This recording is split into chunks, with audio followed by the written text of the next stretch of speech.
Back.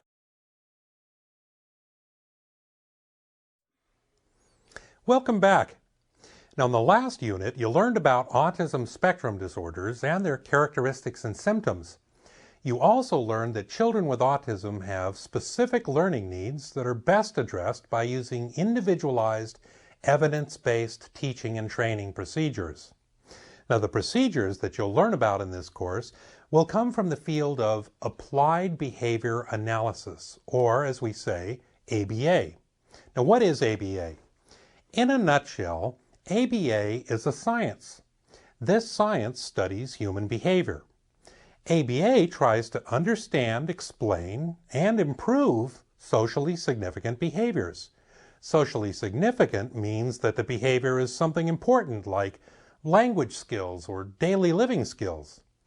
Now, based on research within this science, those who practice ABA develop teaching plans using procedures that are highly structured and specific to the learning needs of the child. Every single child receiving ABA treatment is given close, individualized attention. Now, in this unit, you'll first learn more about the defining characteristics of the science of ABA.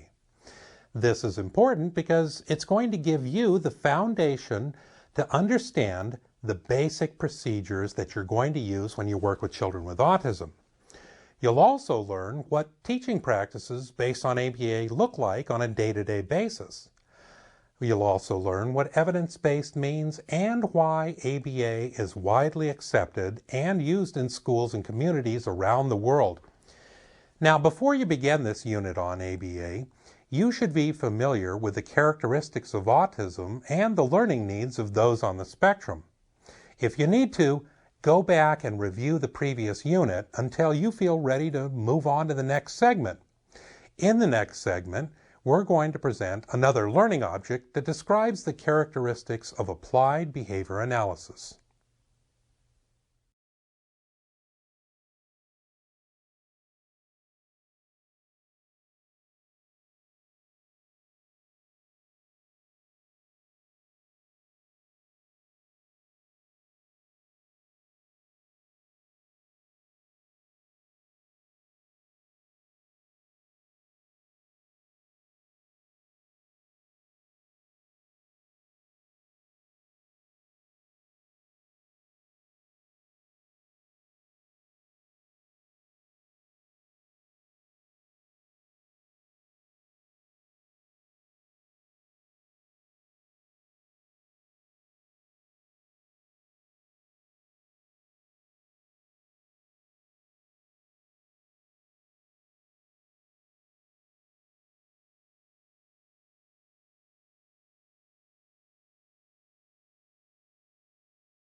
Now, as I said earlier, understanding the fundamental characteristics of the science of ABA is going to help you better understand why the teaching procedures that you're going to learn here are designed the way that they are.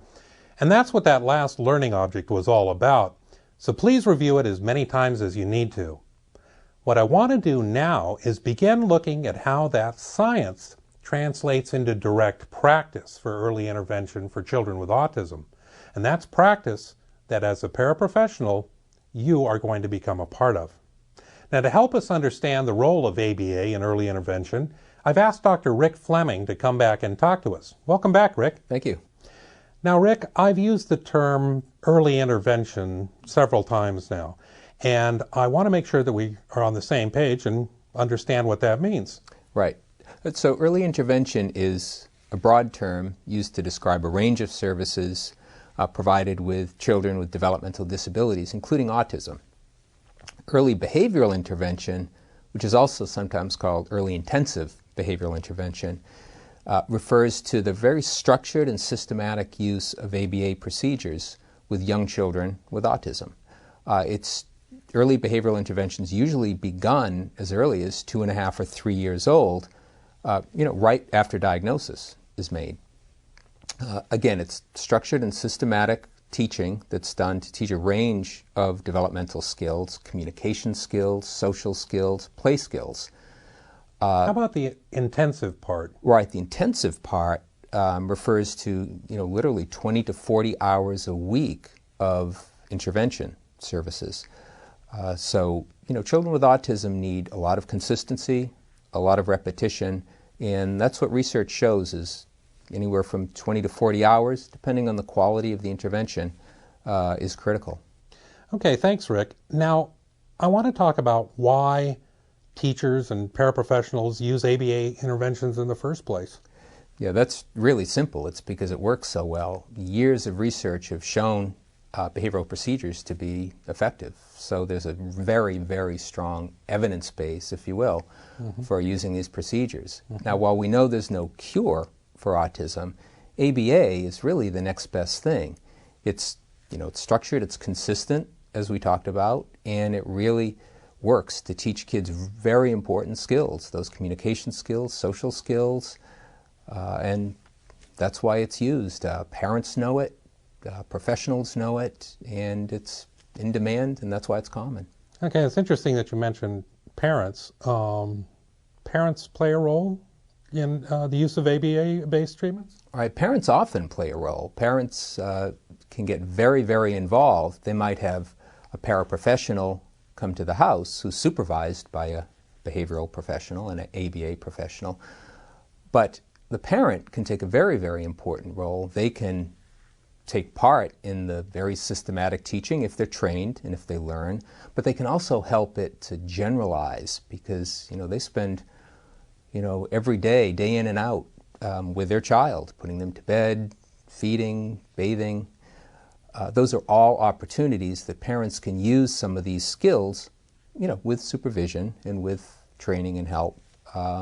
And that just helps add to those hours and makes it more intensive and more effective. Okay, well, that's really good.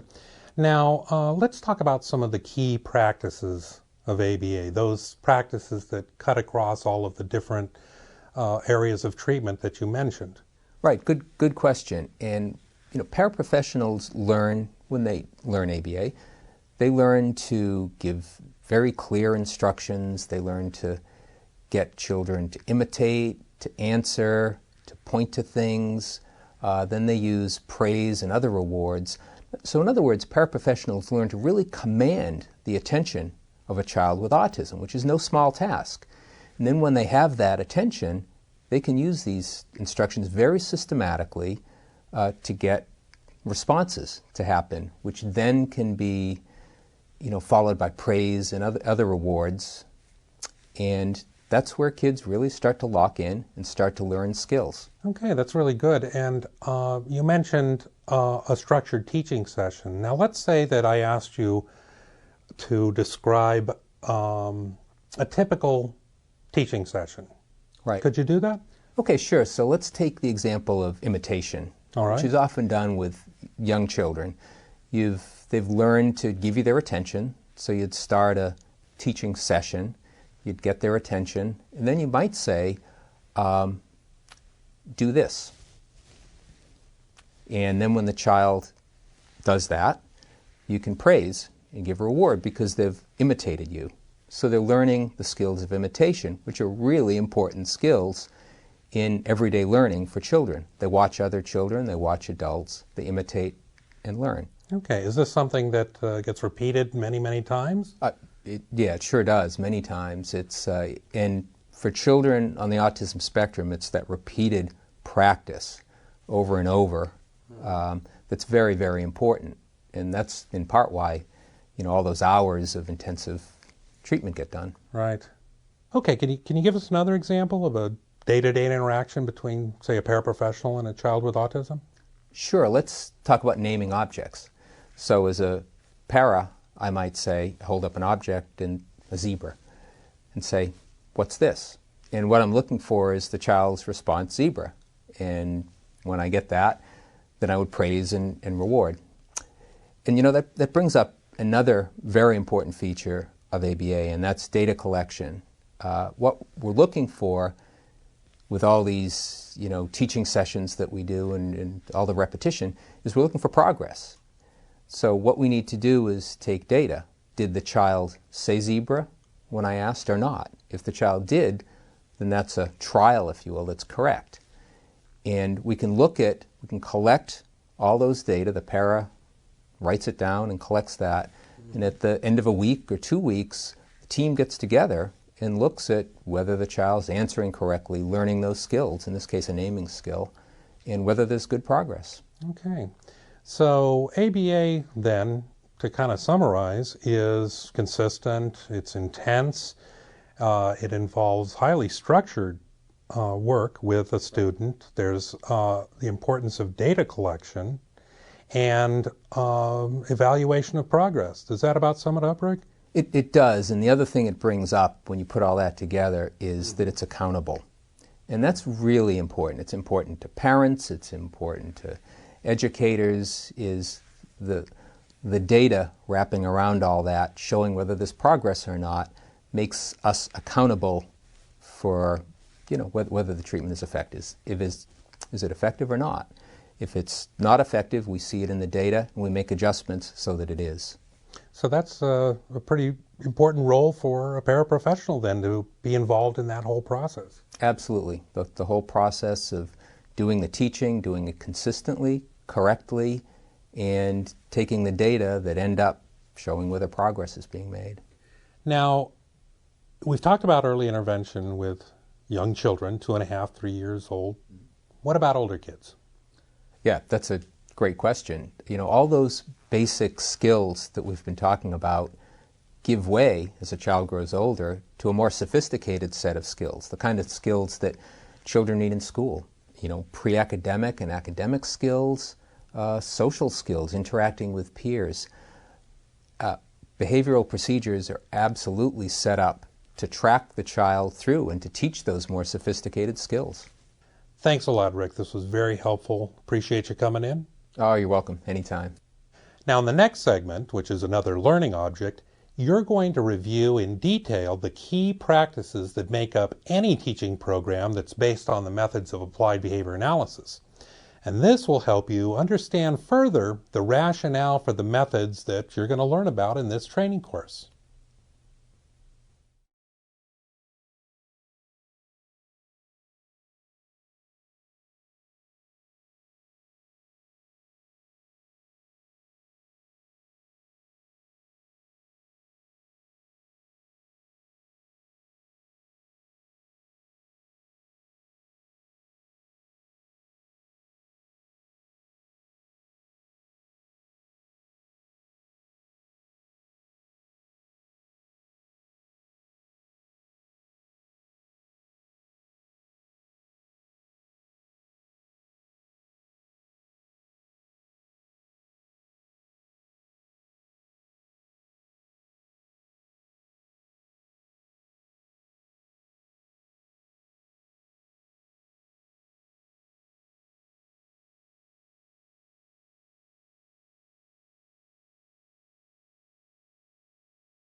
All right, let's review what you've learned in this unit.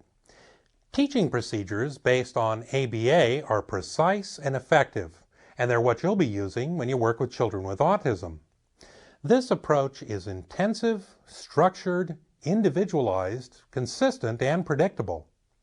ABA-based methods have been well studied and shown to be the most effective in treating children with autism. Importantly, using a therapeutic approach based on applied behavior analysis also involves measuring and tracking a person's learning progress. Observation and data collection, then, are a big part of what makes this approach so successful. ABA can be used to build on the child's interests, capture the child's attention, and teach skills to the child in a series of small and simple steps.